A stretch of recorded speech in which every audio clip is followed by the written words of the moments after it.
Ծաղիկները կնվիրեմ այն աղջկան, այն գեղեցկուհուն, ով որ կարող ունի ճիշտ գուշակել այս բնակարանի արժեքը։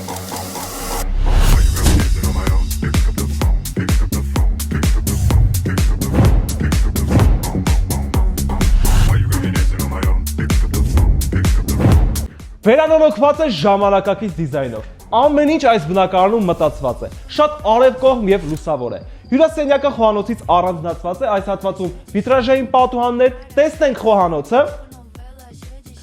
Խոհանոցում ամբողջ գույքն ու տեխնիկան առկա է։ Ելք ունենք դեպի բաց պատշգամբ, սպաս լվացող մեքենա, մեծ սառնարան, տարողունակ պահարաններ, բնակարանը գտնվում է նորակառույց շենքում եւ չբնակեցված է։ Ունի 100 քառակուսի մետր մակերես։ Նախամուտքի հատվածում ունենք մեկ սանանգույց առանձին զգեստասենյակ, երկրորդ սանանգույցը այս հատվածում, առաջին ննջասենյակը, որը ունի ելք դեպի բաց պատշգամբ, մեծ հեռուստացույց։ Ասեք, որ այսպիսի վերանորոգում շատ քիչ է հանդիպում։ Եվ երկրորդ ննջասենյակը, առանձին մահճականներ եւ գեղեցիկ լուսային էֆեկտներ։ Բնակարանը վաճառվում է շատ շտապ եւ շատ հարմար արժեքով, այնպես որ շտապեք։